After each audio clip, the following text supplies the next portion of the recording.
interactions I've had with all of you over the last day or two. So, does everybody know Nancy as well? Nancy, have you introduced yourself? I'm Nancy Harber. My husband had IBM. I'm an RN. I took care of him for 12 years until he died in 2006. And I've continued to stay involved with TNA. So we've done a couple of these already this go around. You may have heard a lot of what we have to say. I hope it's not too repetitious, but it's nice to be with all of you all again. So we were saying that bed is not what I would want to lift anybody off of. So we're going to have to kind of do makeshift here today. But we'll see what we can do to help give you some tips on how not to hurt yourself while you're taking care of the person you're taking care of. So thanks. Okay, so I'm going to start this morning, but what we really wanted, I put a few slides together, just a little bit of some thinking I've been doing, and then really it's an opportunity for you to just ask questions and us to brainstorm together to sort of make it very relevant for yourself. And I guess this talk is focusing, predominantly on you as being a caregiver to your significant other. And we're really going to sort of be thinking about how it is that you can best, be useful in that role. And I think the most important message out of everything we're going to say is that it's absolutely vital that you also take care of yourself. I think it's really difficult when you give care to somebody else, whether it's your partner, whether it's your children, whether it's your parents, whomever it is. That can be totally monopolizing and take over so much of your time, your thoughts, your energies, that actually you forget yourself as well. And if you forget yourself, then you actually can't be as effective in all of that role that you're supposed to be doing. So it's something in the work that I do with the young people. We do a whole teaching session for the parents, empowering parents to also remember that they're individuals too, that they need to look after themselves. They have every right to look after themselves. And in fact, it's in everybody's best interest that they're in the best, not only physical, but also emotional health that they can possibly be too. So my first really big message is to empower you all to really take time to look after yourselves, because then you will be able to be a better carer for whoever it is that you're caring for. And in thinking about what it is that you might need to do for yourself, it's thinking about what might you need to do physically. So you may need to do a lot of physical care for your significant other. So how can you make sure that you yourself are as strong and as fit as you possibly can be? But also thinking about taking care of your back, because you've only got one of them, and you do really want it to last for a really long time. And so we're going to have a little think about sort of back care as well.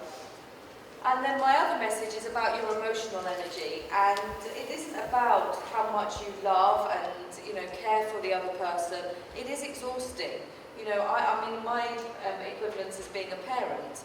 Being a parent, you absolutely adore your kids, but they are totally exhausting. And that's not a negative thing, it's just it is a thing.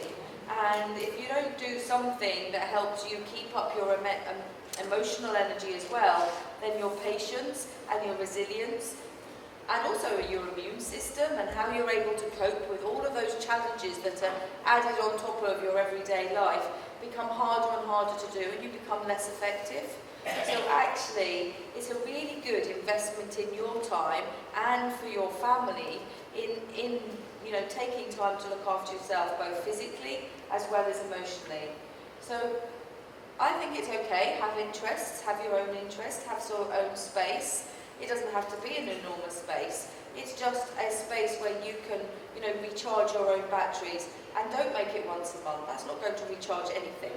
So make it small, make it relevant to you, make it something you're really going to enjoy, make it something that is practical, that doesn't require, an enormous amount of organisation. And the more often you do small little things, the better it's going to be. I don't know if anyone came to my talk yesterday about pacing, so I don't want to repeat it and bore everybody, but there is one technique that I think is absolutely invaluable for anybody and everybody to learn, and it's called 10 Small Things. And the principle of it is that you wake up in the morning and you're supposed to have 100% of your emotional energy, obviously, because we've all slept beautifully. And so you start off with your 100% of your energy, but if you're anything like me, you've got up and then you've tried to do a bit of housework and you're getting the breakfast ready and you've got to get yourself ready and you've got to tidy the house a bit and sort out the pets and, you know, etc, etc, etc. And that's all before like 9 o'clock in the morning. And then you've got to go somewhere, maybe you're going to work and you get to work and you've got all of that stuff to do and you just keep giving your energy out to anybody and everybody around you, be it work, be it at home, be it at the shops. And then by the end of the day, you come home and you've got the dinner to cook, and you know, you might have, you know, more housework to do. If you're a mother, you've got like homework to facilitate, you've got, you know, all sorts of millions of things to do. And then your partner comes home and they want to chat about what a lovely day they've had and all their woes and their worries and goodness knows what else is going on for them. And you're supposed to still be this bright, cheerful, enthusiastic, you know, wonderful, giving person, but you're absolutely zapped of all energy. And that's what happens to most of us. You know, by the end of the day, the people you really want to spend most of your time with, you've actually run out of energy, so they get to see your grumpy, tired side, because that's all that's left. So if you take on this idea of 10 small things, the idea about it is that throughout the day, you do 10 little things that actually boost your emotional energy. And you can all sit there and go, oh, I don't have time for 10 things, that's going to be impossible, I'm far too busy. But these 10 things can be things and should be things that you already do, but you do without even thinking about it. So who has tea or coffee first thing in the morning? Or a drink, it doesn't have to be tea or coffee, okay? Something, okay? But I bet most of you don't take any notice of it, do you? You make your tea, you make your coffee, you throw it down your throat in the middle of doing something else, and you know, you haven't even noticed that you've had it. So the idea of 10 small things is that you don't do that. You have your tea or your coffee, but actually you take 2 minutes and you notice it. You notice how nice it smells, how nice it tastes, how warm it is.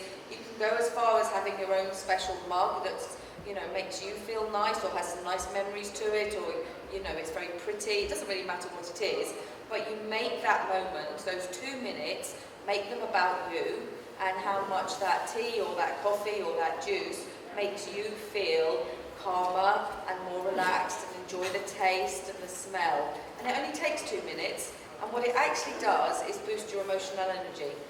And if you do that throughout the day with all sorts of little things, it could be driving in the car and you put on a song that makes you feel great. Oh dear, that helps. Luckily I have a loud voice. Oh, did anyone have it? Oh gosh. Okay. As you can tell, I'm quite used to projecting my voice, so now I'll have to downtone it. Now, where was I? I was talking about, so it could be in the car, it's your favourite song, you sing along to it, but you enjoy it, you don't just sort of have it in the background, you notice it. So it's a concept of mindfulness. I don't know how many people know about that concept as a psychological concept about, you know, dealing with all sorts of challenges in life. It's very, very powerful if you use it well. It could be, so for example, you know, when I'm whizzing around work, the only time I have to myself would be in a lift. And I'll take out my phone and, you know, I'll have a look at a picture of, I actually say, or the thing I really look at is my horse, because my horse is absolutely gorgeous and I love him to pieces. But I know I'm supposed to look at my husband and he's supposed to make me feel all relaxed and lovely. But the reality is it's my horse that makes me feel better. But it's just enough, and then I've like stopped what I'm thinking about from the last activity. I've thought about something lovely, and now I can move into the next activity with much less level of stress, much calmer. And doing that 10 times throughout your day, by the time you get home, by the time you've got to the evening, you will be amazed about how much more emotional energy you still have left, and you can actually enjoy your evening then, rather than like trudge through it feeling like I've got to get to bed and drag yourself there. It also helps you sleep better. So you all laughed about waking up with 100% energy, but that's because you've all gone to zero. You don't have enough time to sleep. You don't have enough time to recharge your batteries. So you're constantly running on a non-full battery. Whereas if you take a little bit of time throughout the day, you'll actually be able to sleep better, you'll be able to regenerate your energies better, and keep them going throughout the day. Anyway, that's my lovely piece of advice. On a more physical level, especially as I'm a physio, it's really important that you look after yourself as well, because if you are going to have to do a lot of, other caring activities for your significant other, that often involves sort of lifting or helping them get dressed or helping them in and out the bath. There's all sorts of things that you may need to be doing. And they're not things that you're normally strong enough to do, because it's not normally what we have to do. We're normally just busy with looking after ourselves. And so it's being aware that you will need to be stronger than average to be able to cope with this new physical challenges that you have for yourselves as well. So it goes with this whole principle of looking after yourself, but it's also making sure that you're strong enough for this new role that you've got to do in order to be able to care for the other person both safely and effectively, and for the best interest of them as well. So what I'm suggesting is that you find your own strengthening program as well, is that you have your own home exercise program or your own way of strengthening yourselves. It could be that you go to the gym regularly. And like I said about having shared interests is totally great too. So you could both go to the gym, or you can both go to the swimming pool. You can both go and do your exercises together. You can, have your own home exercise program. You can use weights, you can use high repetitions, you can build up your core central stability, which is going to be one of the most important things that you need as well. So you're going to need really strong leg muscles, and you're going to need really strong core central stability in order to be able to lift effectively and carefully, in order to support yourself, look after your own body, and look after the person you're looking after. And I think also it's recognising that you probably need to be a bit fitter than average as well. There's a lot of demands upon you. You've got lots of things to be doing, as well as caring for somebody else. So this is general advice for everybody. This is the recommendations for all adults, is that you should be doing a physical activity that gets you out of breath, keeps you out of breath for about 20 minutes, about 3 times a week. Hands up who does that. Well done, very good. So excellent. That's a really, really good example. And the rest of us need to take up that example and do it better as well, because it's best for us. You're not going to be able to do the best caring you possibly can if you're also unwell, or you're not as fit as you can be. So I guess empowering yourselves and seeing it as being actually not selfish, not something that you're sort of, I should be caring for this person 24/7. Actually, you will be caring for them 24/7 if you look after yourself as well. You're really not going to be helpful if you've run yourself into the ground. Okay, so that's enough preaching at you to look after yourselves. Have you got the message? Anyone not got that message yet? Excellent, fantastic. Okay, so you're going to look after yourselves. What you're also then going to need to think about, and that's something that hopefully we can move on to, is a bit more of the practicalities of how you'll actually go around when you've got to physically help in an extra way the person that you're looking after. And so I guess it's something that we all tend to do, is we tend to rush into, going to lift up something, or going to do, a manoeuvre to help somebody out of the bed, or whatever it is, because we're all in a bit of a rush and we often don't think about things. But in order to be really careful about your back and around your body and keeping that safe, is that you do actually need to plan what you're going to do. Now, if it's something you're going to do regularly, like get somebody out of bed regularly, you need to have a plan at the beginning, and you'll get into the routine of how that plan works. You won't need to think about it too much. But every now and again, you'll just need to both stop and go, is this still the best plan? Is this still the best way that we can do this together? So I guess it's thinking about proper lifting techniques, and there are things that we can go on and think about as well. Well, this is going to be fun. You can make this fun because you have to get close to the load. So you can, like, you know, have a bit of a laugh, have a bit of a giggle. Don't giggle too much because you might drop them. But, you know, make this a bit of a... I think life can be too serious sometimes. As you can tell, I try to make it a little bit more fun. I mean, it helps. I work with kids all day long, so... you know, and they don't want to see a miserable person all the time. But, you know, have a bit of a laugh, get close to the load. I don't like calling them a load. It's horrible, isn't it? Get close to the person that you're helping. Now, this bed's going to be the ideal example of how not to do anything, because, of course, it's way too low. But if you did, you know, you have gone on holiday and that's the bed you get given, you're going to have to adapt to that, isn't it? I know some of you can't even see it. It's like for dwarfs.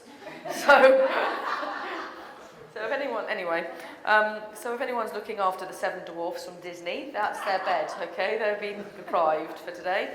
So if you're going to have to get low, you're going to need to have really strong leg muscles to be able to do that. So if you've got dodgy knees, then you're going to need to be thinking about making sure your quadriceps muscles are really excellent as well. This is obviously, this is funny, I wish I'd thought about it a bit more before I put it up. Grip the load. Sorry, just be nice to them, okay? Let's not be doing too much gripping. I like the hugging. Let's hug the load, okay? Hug the load close, okay? And then it's thinking about not doing it in a rush, not doing it with any fast, you know, sudden movements. It's all nice and controlled, but you've actually thought about it. And I guess the most important thing is you both know what's going on at the same time, and you're both doing it at the same time. Otherwise, that's when disasters happen, is when somebody's ready and somebody's not ready, and somebody's off thinking about the football scores or whatever it is. And, you know, so it's working about this together. So this is what, you know, this slide's taking this in a little bit more, not that I can ever be sensible, but you're going to plan what you're going to do together, okay? And you're going to make it as easy as possible. Now, I mean, it's really easy because you think, I've got to get, you know, Johnny from his bed to his chair. And you have forgotten that half his clothes are on the floor and there's a chair in the way. And so you start this whole procedure and then you're halfway through it and you realise there's like 3 objects you've got to manoeuvre around to be able to get to where you're supposed to go.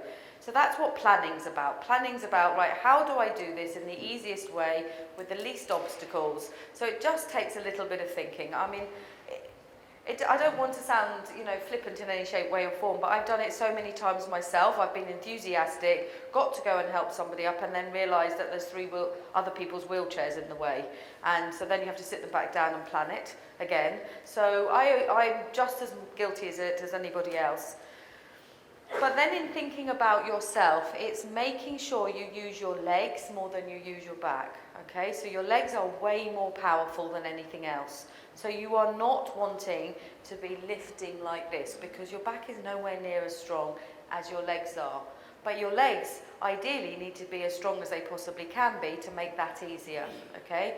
But you do need to make sure that your core central stability is good, so that your back is protected. So I'll talk about that a little bit in a minute.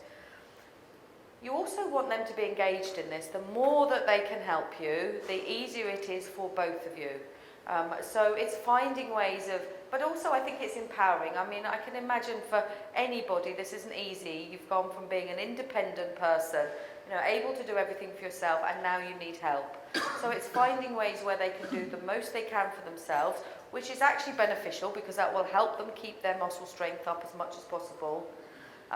And also, it just empowers everybody to be in control and it to be a partnership of movement rather than somebody lifting somebody else. It's much more about doing this together.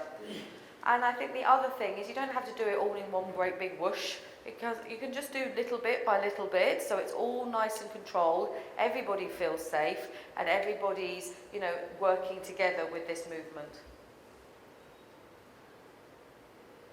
Okay, so moving back to you again, thinking about how you need to look after your back, okay? So what you really, really need to do on a daily basis is have a strengthening program for your abdominals, a strengthening program for your back extensors, so they're the muscles in the back of your body, and a strengthening program for your muscles around your hips. So your hip extensors are the muscles that take your legs backwards. Your hip abductors are the muscles that take your leg out to the side. it's not that taking it out to the side is the function that you want, but what that muscle does is stabilize your pelvis so that when you stand on one leg and move, your pelvis doesn't drop, which then puts tons of pressure on everything else. So it's actually an extremely important muscle to be really strong. It gets really weak in most people very, very quickly, and it's very difficult to strengthen, like at the gym, for example, because most of the gym exercises, you can do those perfectly well without ever using this muscle. So you might need to think about having a very specific program designed for that muscle. And then your quadriceps are the other most powerful muscle that you're going to use to make this lift very safe for you, very effective, and then much more comfortable for your significant other. So going back to sort of thinking about, how you're going to actually do the lift is you're going to clear the pathway, make sure there's nothing to trip over. You're going to think about any equipment that you can have, and I guess the moving forwards in this talk is now to think about, do you actually have to do this all by yourself?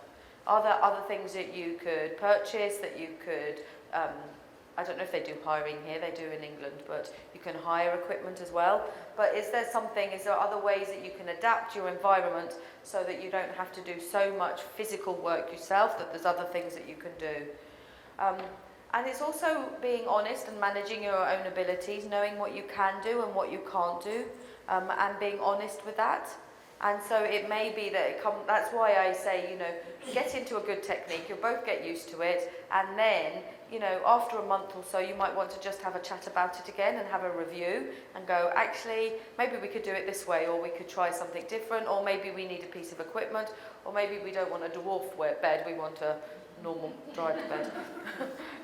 So it's just thinking about those types of things. You need to be really careful to avoid twisting and turning. So one of the worst things that you can do for your back is have a heavy load and then twist with your feet still, which I think is something that everybody falls into a very, easy, quick habit of doing, and is very, very dangerous for your back. And it isn't the one time or the two times. It'll be, it won't be anything to do with the twisting that hurts your back. It'll be when you bend down to pick up a tissue that dropped on the floor, or you sneeze. So that's what you have to be really mindful of. It's not necessarily while you're lifting, but if you don't lift well, you put your back into a risk of being injured at any time. So just being really careful. Going back to being close and friendly, hold them nice and close, be nice and friendly with them. You hopefully know them well. And I say, discuss it. I mean, it's one of those things that, we all fall into this trap of going, oh yes, I've got to get you up out of the chair, and hoik. And rather than going, okay, how are we going to do this? Right, today you're going to put your feet down, you're going to put your arms in this position, the chair's right there, we're going to count to 3. On 3, we're going to move. Okay, then everyone knows what they're doing, everyone's paying attention, everyone can do the best that they possibly can. And that way both they and you will be safe. So this is just reiterating just a few things that I've talked about before, okay? So looking after yourself is vital. I've talked about the 10 small things, but also, I mean, it's really difficult. And again, I really don't want to sound flippant in any shape, way or form, but not only do I work with, with kids who have got severe disabilities, my father's also not very well, and he's very, dependent on care now that he's never been to. And I just take the philosophy that we could all be thoroughly miserable about this, because there's a lot to be miserable about. Or you can just have a good old laugh. Because at the end of the day, laughing makes everyone feel better. Not laughing, you just have to find all these silly things funny. The dignity's gone in a lot of times. It's all, it isn't an easy job to do, but you could just find something slightly amusing about it and make it a better situation than it really is. Because actually then everyone can cope with these things much better emotionally, and it improves your resilience. But that's how I deal with things. Okay. Nancy's also got a lot more experience than me in how you can use equipment and things in helping people move and helping with this. And I think, everyone wants to manage and be independent for as long as possible, and that is really admirable. But it's also recognizing that there is lots of equipment out there that you can use that is potentially going to make life much, much easier. I mean, and actually, I don't know if anyone knows, do you know what the recommendations are for the weight of lifting? Do you know how much you can lift legally? Like if I'm in a hospital, what I could actually do. So I'm not allowed to lift a child over the age of 3. Who's lifting a child over the age of 3? Exactly, okay? So according to the law, you know, none of you should be lifting anybody over the age of 3, which is obviously, I mean, you know, I'm not going to not lift a 5-year-old, am I? They're going to think that's really scary if I put them in a hoist. So we're now allowed therapeutic handling because I'm a physio, but the nurses aren't. So it's all a bit nonsense. Because you've also got practicalities, but if you just remember that legally, if you were in a place of work, you shouldn't be lifting more than a 3-year-old. But you all are. But that's where it comes to thinking about what piece of equipment could you use, what pieces of equipment could you have at home to make life a little bit easier. But that's why it's really important thinking about your own fitness, your own strength, so you can do the best job you can. But there's lots of equipment out there. There's hoists that you can have. There's all sorts of varieties of those depending on, I guess, how much money you've got, you know, how much space you've got, what your environment looks like. You know, you've got hoists that you can have on the ceilings. You've got hoists that you can move around. I've got a few pictures in a minute. There's things like swivel boards that can be quite useful. So you, to avoid the twisting problem, you put somebody's feet on the swivel board, you get them to stand up, and then the board does the swiveling as you walk round, and then you can sit them in the chair. So there hasn't been all this, you know, trying to walk around or just twisting everybody to hopefully get them in the right place. So there's those types of things you can use.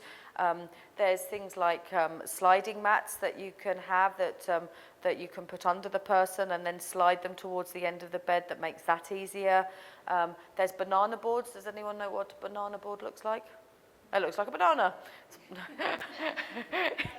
They're yellow, round, flat boards, and so you can put, so like if you were trying to get somebody from the bed to a chair, but you know, not a dwarf bed, a proper bed to a proper chair, you would put the one end under the person's bottom, and then they would be able to slide that through onto the chair, so you wouldn't actually have to lift them up.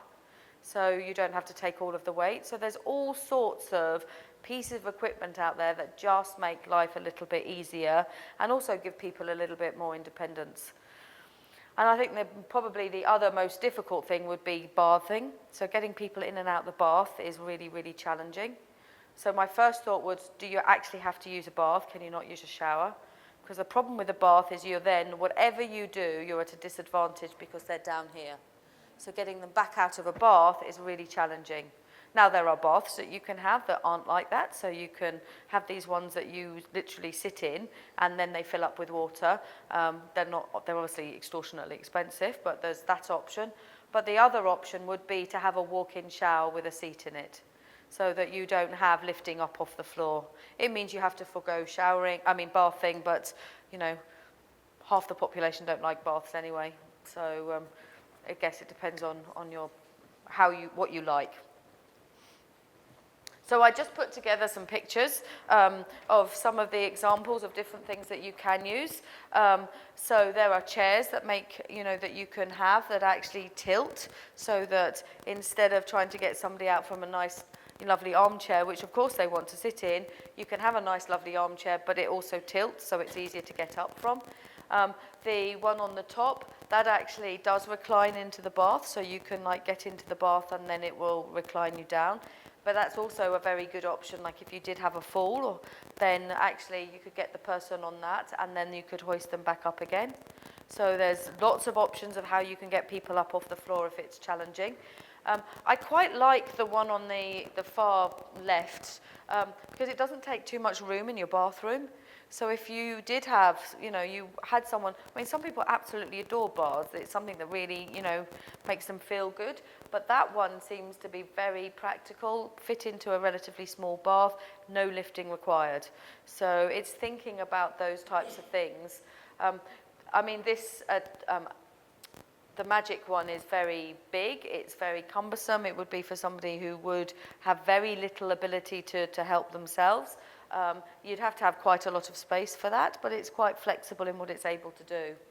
And then it's just having things like, you know, like the little ladder you can see with the lady. So somebody who can't necessarily, you know, hasn't got great core central stability, lots of proximal muscle weakness, potentially that type of extra equipment just gives them a bit of independence to be able to get up from themselves.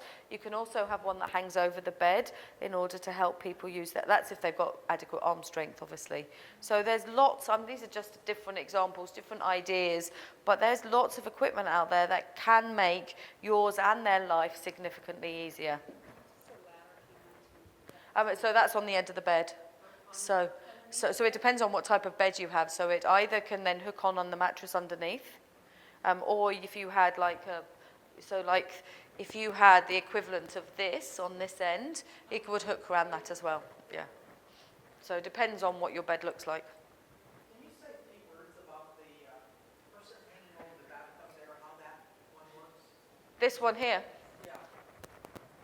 So this one, the chair swivels out of the bath. So you would have to help them with their legs, but you've only got the legs to look after. So then you would swivel the seat round, and it does go up and down, obviously, because otherwise they'd be leaping in the bath. You sit on the chair outside of the bath, then you hire the chair up, then you would help them with their legs to get their legs clear over the bath, and then you lower it down into the bath. So they stay in the bath in the chair, because you don't. They have both, so you can crank it, and obviously the power one's much easier. I would imagine this one's fixed to the floor, because this isn't very wide. So you would, for safety reasons, this would be bolted into the floor, and then you've got that option. But it's not so big, so like if you wanted a bath, you could then get in it. It wouldn't be taking up, whereas this one is really difficult. That's a big cumbersome thing to move around as well. Whereas, this one, I mean, there's lots of different brands, there's lots of options. And this one pumps up and down, so it'll lift up, so you can slide in across it, move the legs around, and then it goes down into the bath. It's just really what you like, what you find. This one, the problem with that is that then it's in your bath. So you when you want your bath, would have to be in the bath with it too. Because what you don't want is to be lifting equipment in and out of the bath all the time either, because that defeats the object. They do make some that are like a bench, where one leg is outside the tub and one leg is inside the tub.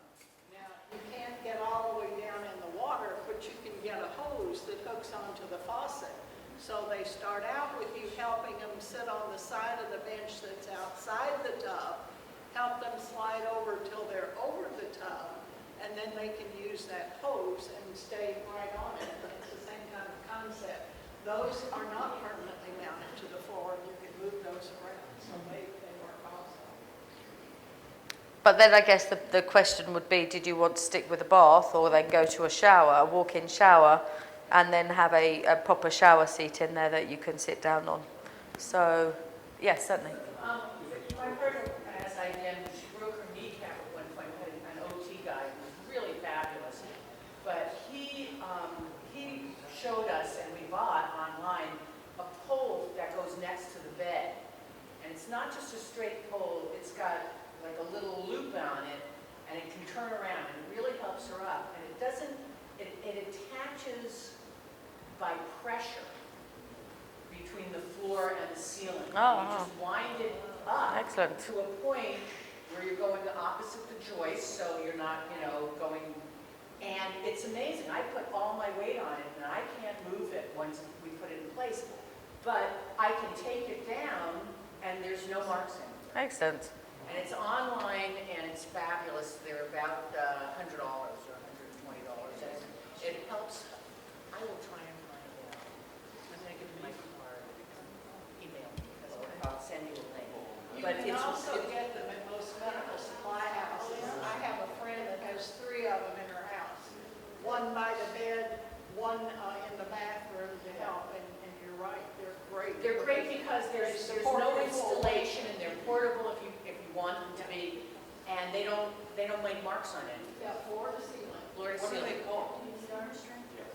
She doesn't have a lot of arm strength, but it gives her enough arm strength. It gives her enough thing to grab onto she can actually get out of bed on her own. Yeah, it's really great. So I guess it's, all of these things is about, and it depends on what you as a couple want, or you and your, your significant other want to be doing. But I mean, our program, is about empowering people to be as independent as possible with some help. So, all of these types of extra equipment can often empower the other person to be more independent, which is actually then goes with everything else that, this conference is about, is taking responsibility for your disease, your health, and getting the best you can for yourself. And that goes with that same philosophy, is the more you can do for yourself with a little bit of extra help, I think is emotionally very empowering and very helpful and constructive rather than destructive. So, and it's not about you not wanting to help, it's just about, allowing the person to have as much independence as possible, safely, but also you being safe as well. Yes? The chair you have in the very top corner. Yep. My wife had a man's chair. They try to tell you should buy a woman's chair. Uh-huh. You should go buy the chair that will get you up. Yeah. And the chair quit getting her up. So I said, okay, what am I going to do? And the first thing I did is I built a frame of 2x4s underneath and bolted the chair to the 2x4s. She was able to get up. Oh, Then a little while later, she couldn't get up from that, so I just put 3/4 pieces of wood underneath that. Faster that, she can get up again, and I can keep adding to the bottom of the chair to raise it higher and higher. excellent. So she can get on the chair. That's fantastic. But I mean, those chairs are unbelievable. Yeah. And you can just keep modifying them to make them work all. The lift chairs are great. You have to be careful sometimes, my wife can't breathe, she's leaning back like this, she can't breathe. And those lift chairs. We have a you golden put that technology stuff, chair. back at the same time. The golden technology makes a chair that goes straight up, Yes. straight up, instead of pushing you forward. And that, you don't need anything to keep adding. The problem with Golden Tech for my wife is when you raise the legs, uses a footrest, Yeah, it's the not back very goes good. back at the same time, and that doesn't work for her. I've only found a couple that really, we looked at the Golden, first we looked at it. Yeah, I know the seat goes straight up, I mean, when you're using it as a recliner, the back went back, with the leg rest going up. And the one we have done, there aren't too many of them that don't. So, I mean, I think you've all got some really great ideas. It's adapting what you've got at home. It's, maybe investing in a piece of equipment that, and a chair that, does a lot of the hard work for you as well. All of those types of things, I think, are, it's really using your imagination. It's going to the mobility shop, seeing what they've got available, and don't, and it's a good thing to get equipment that makes your life easier, that looks after you, looks after them, that helps them be independent, make sure you don't damage your back or any other part of your body. And I think it's just thinking about that and thinking, right, what is it that's difficult and how can we overcome that? What other things could there potentially be to overcome that, rather than I've got to do all this difficult lifting all by myself. Has anybody else got any questions, any problems that, anything that they have at home, a situation that they'd like us to brainstorm? Yep. What do they have for the bed? My problem is my husband's bottom, he can't use it all, so we're totally on sliding boards and he's way bigger than me. And so when we're away like this, at home we have hospital beds. Sometimes he's hospitalized a lot, so I have one downstairs because there's no bedroom, and I also have one upstairs in the room where we're able to get up on a lift. We have a stair lift. But like now, I had the hardest time last night putting him in the bed because he's so much bigger in the bed, it tends to be so soft. Yeah. And I tried to stand over him in the bed and go under his arms and try to pull him up and put pillows to hold him, but all night long he kept falling to the side. And he can't pull himself up. I have to constantly get up through the night and pull him up. What do they have to make that easier for me when we're away from home? You may need a firmer mattress, for one thing. Let me just tell you a little bit about what I did, what we did at home. My husband was 6'5", And that presented some challenges getting into bed, out of bed, and once he got in, he really couldn't turn over. If you go the route of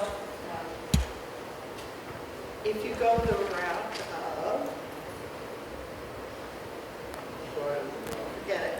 If you go the route of a hospital bed, that certainly solves a lot of problems. I have that at home, it's just when I come to So conference, get I it have to in go its somewhere else. highest position. Yeah, but she's talking about when she's traveling. When you're traveling, Yeah. okay? Thank you. Let me tell you what I did when we traveled, and we did a lot of it. I would always ask for a room with 2 beds, not twins, double or anything above that. And initially, I could get the maintenance person at the motel to help me move one mattress on top of the other, and that made it higher. The last time I tried it, and this is California, and California's a little crazy when it comes to litigious issues. The woman at the reception desk was horrified at my request for them to help me move one mattress on top of the other. They couldn't possibly do it because of the liability. So I have learned over the years not to fight certain things. I just went back to the room, I took the covers off, and I waited until somebody moved into the room next to me, asked the gentleman if he would help me move a mattress. He was delighted to help. He brought it over, we put one mattress on top of the other, and I'm sure they found out the next day when we checked out, but by then we were long gone. What I did at home was very similar to that, and I was going to buy a second mattress. I went down to the mattress store, and the man said, I don't think you really want a second mattress. Get a second set of box springs, because they don't slip around on top of each other in the same way that a mattress can. So I put a second set of box springs, which raised the bed up perfect for my 6'5" husband to be able to get to the side of it and stand up. If I ever fall out of it, I'll break a hip, I'm sure. But I have elected to keep it at that height because it's wonderful for me for folding clothes out of the dryer. You don't have to bend over at all, and I've learned to lie still when I'm in the bed by myself. So that has worked very nicely. The other thing that I learned to do was to get a reading pillow, whether you get one of them with the arms or just one that's in the triangle shape, and put underneath his head and the top of his chest as I'm helping him get up. And what I would do is get his legs over as close to the side of the bed as the bed I was standing on. I would then, and I'm going to use Sue, I would then put one arm under his shoulder here, put my other arm around him. I would take his arm, he didn't have strength in the hand, but he could hook it over my shoulder, and there was enough strength there so that this way I could bring him up and pull his legs off the side of the bed and get him onto the side of the bed. It really worked. Now, the last 6 months of his life, that didn't work. I could get him up that way, but he couldn't stand to be able to transfer into his wheelchair. That's when I went to the portable lift. But make it as easy on yourself. As Sue has said, get him up, get him or her up close to you, get them over as close to the edge of the bed without letting them fall, get them as high as you can, and it can be a lot simpler. We had a regular sized bed here. I would try it. I'm not going to try it here, or we'll both be in the orthopedic ward at the local hospital. That's just too low. Yes, ma'am. Two things. We traveled with bed rides. In fact, we got to the hotel room before, and they, it was too low for Ray back in the day. We went to Target, and they had them in stock. The Walmart also has them in stock, but it's easier just to pick them up ahead of time. They're very inexpensive. People want high beds, and you put them underneath the legs of the beds. Now, with as far as traveling goes, most of the hotels now are using the platform beds, so you run into problems using a patient lift. We travel with a patient lift, and we have to be very careful to ask for open frame beds so that we can get the lift underneath it. But you got to have a big van to be able to travel with a lift. What kind of portable lift did you have? It was a Hoyer, Hoyer lift was the portable one. The brochures that are in the back, and they may already be gone now, the Lico lift was the kind that we built into the bathroom so I could get him down into the whirlpool tub. But the other one that I bought was a small Hoyer lift, and I could roll it anywhere in the house. I used it primarily to be able to get him out of the bed into his chair. But the secondary reason I got it was I was always afraid that he was going to fall, and I knew I could use it to get him up off the floor into either his wheelchair or one of those lift chairs that would stand him straight up. So from that standpoint, are you talking about those things like the small cones that go underneath it? We used them for chairs. I discovered for our king-size bed, they didn't work as well, even if I had multiple sets, because it needed much more support in the middle of the bed. But for a twin bed, for chairs and those, they worked beautifully to raise it up. Yes, exactly. Here. Well, my situation is a little different because I live in New York City, so I don't have this space for equipment everywhere, you know. I need techniques to do it myself. Actually, I'm not horrified at the idea of this bed because having 2 levels of equipment helps me move him 1 level, 2 levels when he falls. So just having something that acts as stairs, the steps, really helps my back. Yeah. I swim, I'm a swimmer, and that's really what's helping me to stay fit because I'm the only caregiver, and he's much bigger than I. My question is, I learned in Kentucky really wonderful techniques to pick him up, using the back of the bell. Yeah, that was a lifesaver. The thing is, Can you hear? Can everyone hear? Yeah. Thank you. The thing is, when...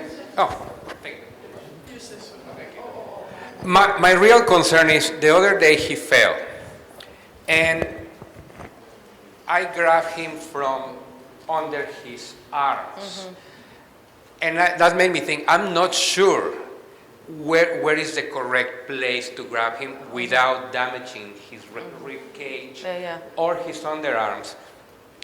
And I felt like, well, we communicate, we talk as I'm lifting him. He tells me, do this, do that, move me this way. We have a very good technique. But I'm afraid I may be damaging something. He, of course, doesn't have much muscle. So I don't know if it's that fragile as it feels like. But where would be the right place to grab and lift? I mean, you're quite right. You do have to be really careful because with that level of weakness, his muscle strength around his shoulders will not be great, and your shoulders are fundamentally held together by the muscles. So if you did yank through the shoulders and under the armpits, then you could do some harm, but the rib cage is much more robust. So you are better off, doing sort of more like a man hug to be able to sort of hug around. But I mean, you would not be able to do that from there to there. That would be a big ask. No, so this distance is great. So because the bed is much higher. Yeah. So I mean, it would be that you could have something like an aerobic step. So if you had an aerobic step, that's lower, but it's wide. So you could then do the aerobic step, and then you could get, a higher stool, or you'd be nearer the bed, and then you can do the bed. So it's doing exactly the same principle that you said, but it's just breaking it into smaller pieces. Because if he's taller than you, and then you've got a physical disadvantage, because if you're needing to lift someone up here, and you're my height, for example, I have this problem all the time, is that you haven't got the momentum to be able to do that. But if you're using your legs, and you're down here, and you're getting them onto, an aerobic step first of all, that's lifted them higher, and then you can lift them onto the next bit, and then you could, maybe the wheelchair would be the right height next, that you could then lift them up with that to be able to sort of maneuver up. Or by then you might have, you know, it may be even in your small apartment that you do have something small like this that actually folds away in the cupboard, that if there is a fall, you get it out of the cupboard and you use it then, and you just get him onto that, and then that can do the rest of the hard work. So Let me share two techniques, things that people in our group used.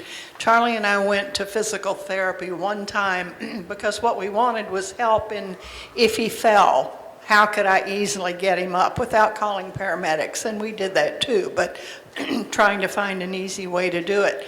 And one of the things they suggested, which I used once, I didn't try it again because it wasn't the easiest, but if I could get him over to the couch in the living room, and I did it by putting like a draw sheet underneath him and kind of help slide him over. The couch had 3 bottom cushions. I took the cushion off of one end, so that was pretty low. And if I could help him get his buttocks up onto that lower end, which I did, and get him settled, then the next step was to move him to the middle one where there was a cushion. So that seat was maybe that much higher. It wasn't pretty the way we got him over there, but he got to that one. The next step then was to put 2 cushions back in the original spot so that he was doing what you say. He was kind of climbing steps with his buttocks, with me helping kind of roll him to get him up high enough to where then I could help him stand, pull the portable wheelchair over so that he could get into it. The other thing that I would share with you, which I think is really creative, and I wish I'd thought of it, but I didn't.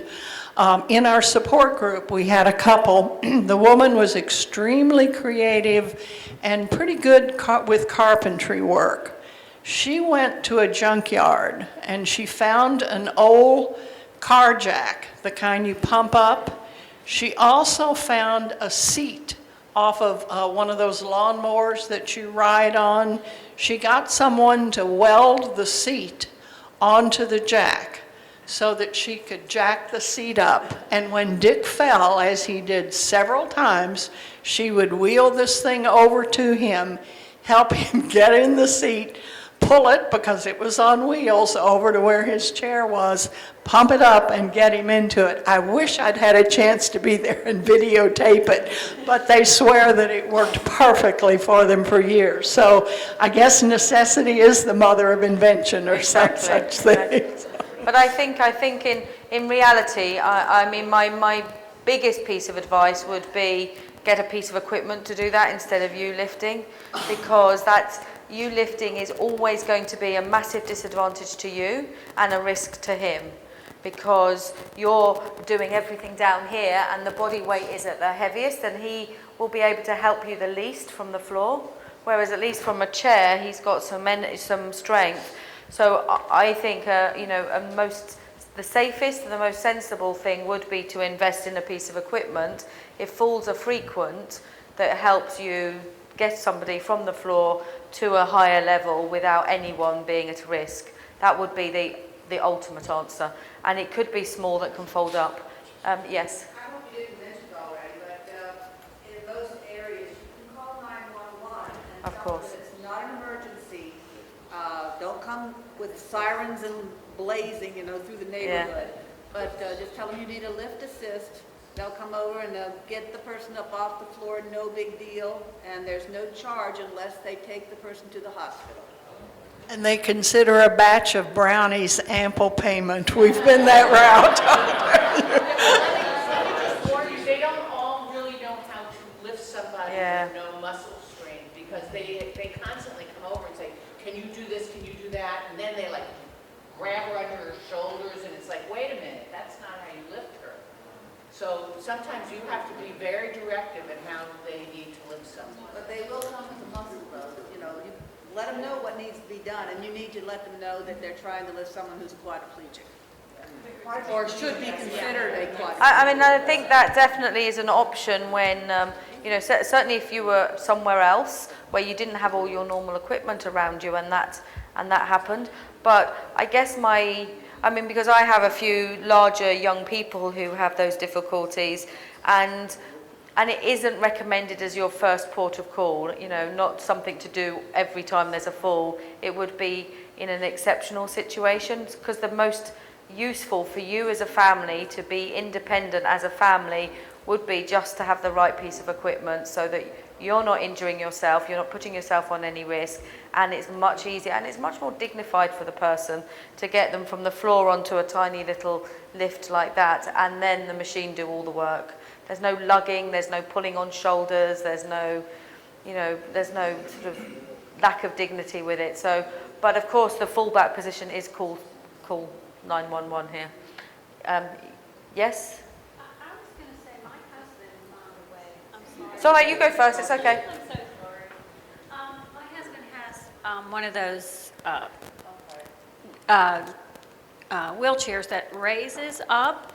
And what he'll do is if he falls, he'll put his knees on the foot holds. Yep. So if you put a pillow or something on there soft, otherwise it'll tear up your knees. But he'll put his knees on there and hold on to the things and then elevate the chair, and it raises him up. And he's done that several times himself. So Good. It also works with that lift chair, that they can get onto the foot part of it and raise up. The gentleman in red, yes. Getting back to the bathtubs with the lift, the small square picture, I purchased one of those for my wife just recently because she likes the bath. And when you go to an inn or wherever and you ask for a handicap room, that just means that there's a grab bar that you can use. She cannot use a grab bar now. Her arms are not strong enough, and therefore she can't have her bath. She has to shower, which is okay for now. But that particular unit is one we just bought, and it folds up, very small, and has a handle, and you can carry that with you, and it just goes in the tub with suction cups, so you can take that with you wherever you go because it's 12 volt. There's always a plug you can plug it in to recharge it, so it's really quite handy. You're talking about this one here. That's right, yes, that's the one. And it has the flaps on the side, so that when you raise it up to tub level, they go out to the side, and that makes a seat for you to transfer your patient to, and then they can just turn their feet around, or you can, and slide them over, and then it'll put them down to within 4 inches of the bottom of the tub. Now, I'm from Canada, and we bought it on sale, and it cost about $1,000 Canadian. The prices in the States, I have no idea. But Do you remember the brand? no, I don't remember the brand. They had a couple there, but I don't remember. And we took the back of it also, as you see in that, it's tilted back. Yeah. That makes it more reclining for those who can recline. Yeah. Yes. Okay, again, I still didn't get the answer for the bed. I have everything at home. I have border lifts. I have everything at home to help me that I cannot bring to travel. And I don't want to stop traveling because of he can't. He's like his wife. He cannot lay back. He cannot breathe if he falls back.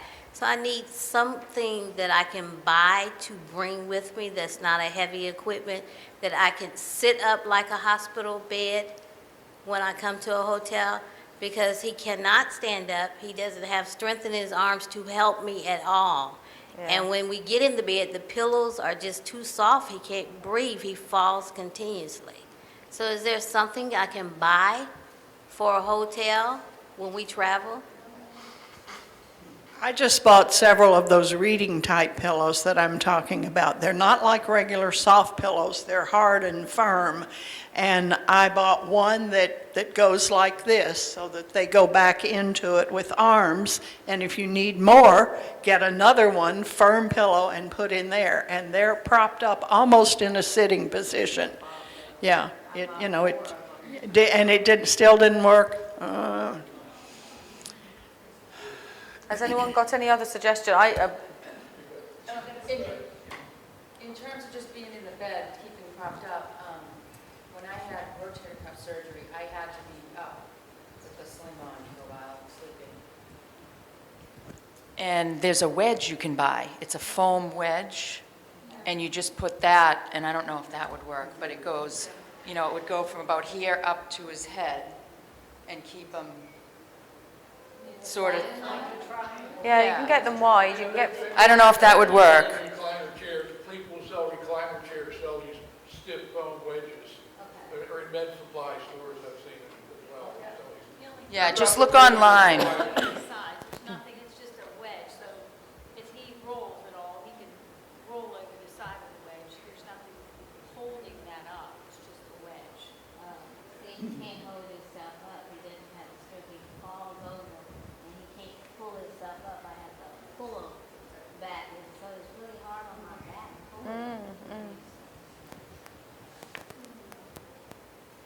I think nobody has the easy answer here for you, but what I'll do is have a look when I get access to the internet again and just have a think about what your issues are for travelling and see if I can find anything that could be a solution. How does your wife sleep if she can't lay back? She can't lay back and breathe without her ventilator. She wears a ventilator at night to sleep. Oh, so you can lay her back. Yeah, she used to be on a BiPAP, and then that wasn't strong enough, and they upped her to a ventilator, and she sleeps with a ventilator.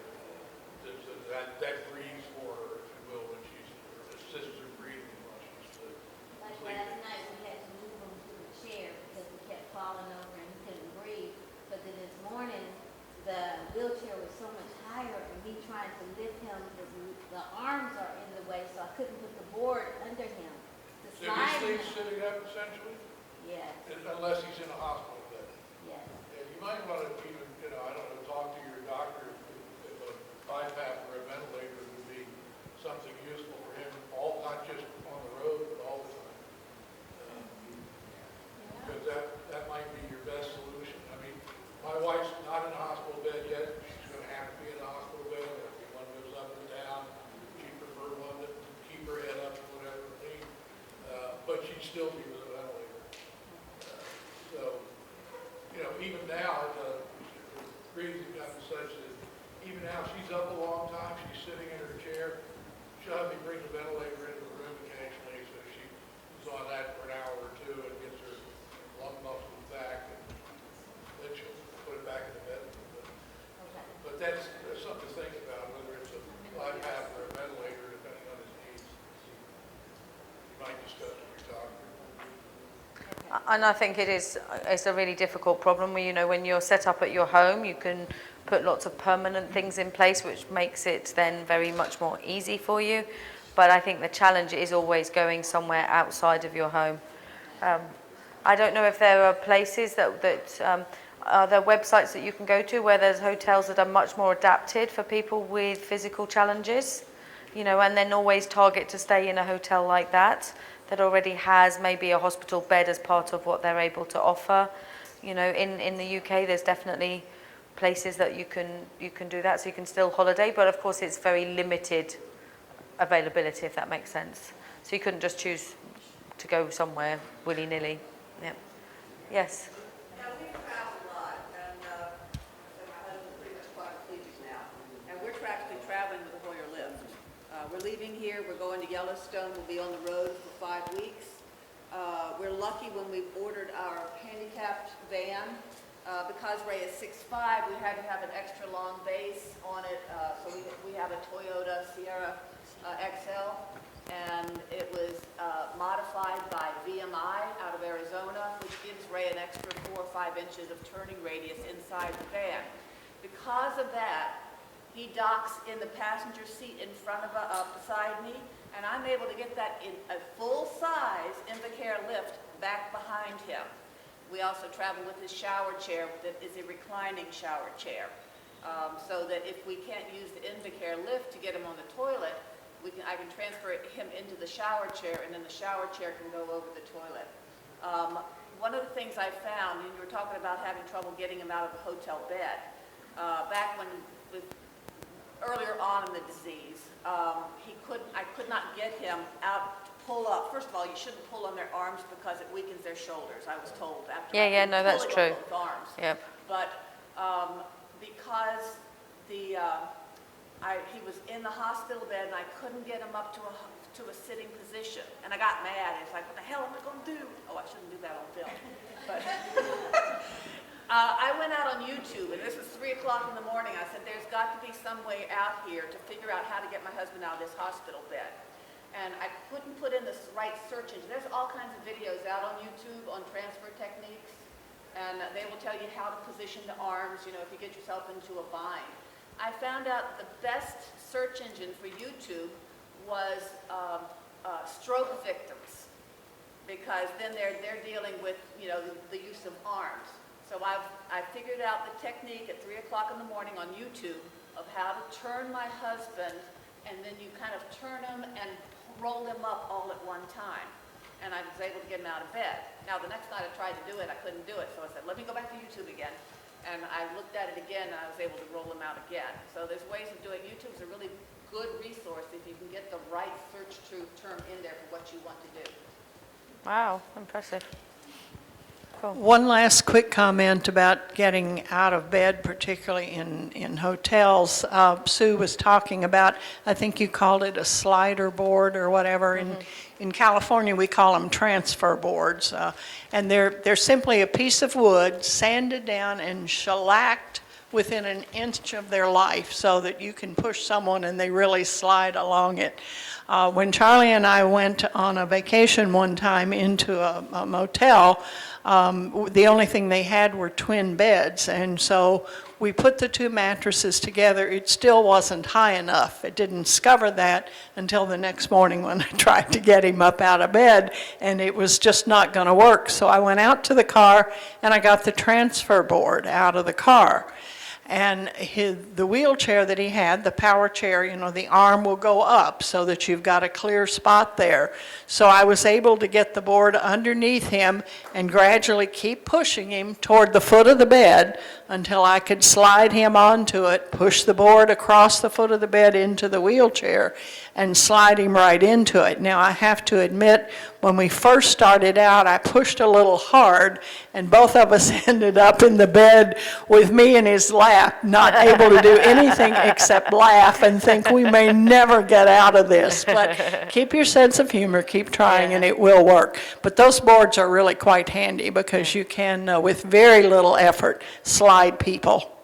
One thing, we just took a cruise, and we also have the beds lifted, and they wouldn't put the two mattresses because of what you said. Crazy. But what they came up with is they put 3 thick mattress pads that are really thick. They folded them. So he was a little higher on the bed than I, but it worked just fine. So in traveling, if you go by car, if you take those, I bought a mattress pad, those on sale at Home for $50. You could buy 3 of them and travel with those, and that will lift up his side of the bed. That's what we have to do on the cruise. They also make air mattresses, and I had this bright idea one year, and I ordered one, and we tried it out at home so I could be sure I knew how to use it before we went. And it raised up the height of the bed. I think it was like 16 inches. It was amazing. It really brought it up. So I thought, this is great. So we took it with us when we went on a trip. When we got in the hotel room that night, and I put it on the bed and blew it up and realized he couldn't get in the bed. It was too high. There was no way I could get him up on top of it. So I said, well, that's no problem. Let me deflate it, and then we'll get you on top of it, and then I'll blow it up. Well, that worked fine, except he's lying in the middle of it, and his weight, of course, causes the middle of it to sink, and the sides are coming up. At which point he said, are you really trying to do me in on this trip or what? So I'm pushing down on the side, trying to keep him down. We finally got it to where he could sleep on it. I don't think I slept all night long, but he got a fairly decent night's sleep. So.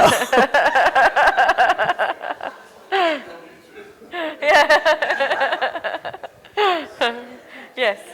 One. That's something I've been also waiting to ask. When helping somebody move, are there any considerations to the foot drop? the foot drop is a real challenge because naturally I don't, well, now I do, but before I didn't think about it. The mobility of the foot taken for granted. Now I know that I need to position the legs first. Yep. Are there in general recommendations on how to be careful when moving somebody and, considering the foot drop? Yeah, I mean, I think it goes with considering lots of things. So I think it goes with obviously knowing who you're lifting, knowing what their difficulties are, planning where you're moving to, and trying to keep the body in the most normal position possible. So you're not really wanting arms up here. You need to be careful with the foot drop that the foot's not lagging behind. So it's just taking a bit of time to sort of, if somebody's scrumpled on the floor, it would be unscrumple them first of all, get them into a much more normal position, get their feet into the right position if they can't do it themselves. It would be ensure that, nothing's sort of hanging off in a funny place, bring everything back to where it's supposed to be. And their body needs to be as close and as tight as possible, just as much as your body needs to be close and tight to them as well. So just being sort of, and I guess if the fall's quite sudden, it's quite an instinct to sort of rush to go and pick them up quite quickly. But I would say make sure they're safe, make sure they're okay, and then just take your time and just have a look around you at what you could use to help you with that. Is there a little stool that you could get them onto? Can you just tidy up their body a bit and keep everything in the right place? And then just plan together where you're going to move to next and where the next thing. So don't plan like sitting on a little stool and then you realise you've got to balance them to go and get the stool that's over there. So just think it all out together. But while because if they're on the floor, they're safe. That at least is okay. So it's then planning and moving that, but it's keeping the body as tight and as close, avoiding yanking anything that takes it out of the way. And with a foot drop, it's, you might well need to move the foot in the first place to put it in the right place so that it doesn't drag behind. So yeah. Yes. Sue, I live with my wife. Can I use regular shoes or do I have to have the psychedelic Nike? No, you have to wear the psychedelic ones. Those have got to make anything better. I mean, yeah, I'm you sure. have to wear these. Oh, you're going to embarrass me now. Look at those. Are those from England? Yeah, they are, and I bought them for my son who refused to wear them, and so I thought, you know what, the orange goes, I'll purplefy them a bit, and it'll be fine. Thank you. Yes. Yeah. Yeah. Looks like the top one on the right.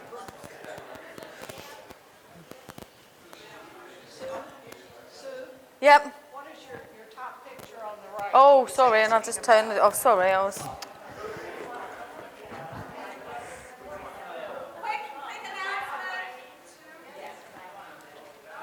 Sorry, this one.